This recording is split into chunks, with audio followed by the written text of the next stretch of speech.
Petrol diesel ಅಡುಗೆ ಅನಿಲ ಬೆಲೆ ಏರಿಕೆಯ ವಿರುದ್ಧ ಸಿಪಿಐ ಮಂಜೇಶ್ವರ ಮಂಡಲ ಸಮಿತಿ ವತಿಯಿಂದ ಹೊಸಂಗಡಿ ಪ್ರಧಾನ ಅಂಚೆ ಕಚೇರಿಯ ಬಳಿ ಪ್ರತಿಭಟನೆಯನ್ನ ನಡೆಸಿದರು. ಸಿಪಿಐ ಜಿಲ್ಲಾ ಕಾರ್ಯಕಾರಿ ಸಮಿತಿಯ ಸದಸ್ಯರಾದ ಬಿವಿ ರಾಜನ್ ಅಧ್ಯಕ್ಷತೆ ವಹಿಸಿದ್ರು. ಸಿಪಿಐ ಜಿಲ್ಲಾ ಕಾರ್ಯದರ್ಶಿ ಗೋವಿಂದನ್ ಪಳ್ಳಿಕಾಪಿಳ್ ಅವರು ಪ್ರತಿಭಟನಾ ಚಳವಳಿಯನ್ನ ಉದ್ಘಾಟಿಸಿದರು.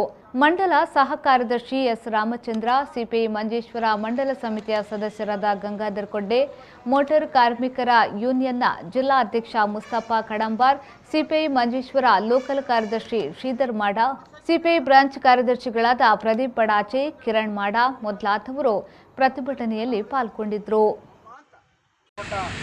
കേന്ദ്ര സർക്കാർ ഓഫീസുകളിൽ സമര പരിപാടികൾ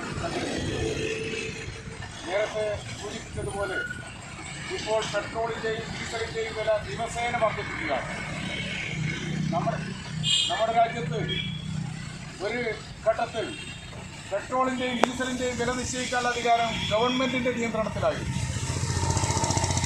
1971-72 കാലഘട്ടം വരെ ഇന്ത്യയിൽ സ്വകാര്യ മേഖലയിൽ പെട്രോളിയം കമ്പനികളുണ്ടായിരുന്നു. ബർമാഷൽ, കാൽത്തക്ക്, എസ്സോ തുടങ്ങിയ 3 പെട്രോളിയം കമ്പനികൾ സ്വകാര്യ ഉടമസ്ഥതയിലായിരുന്നു.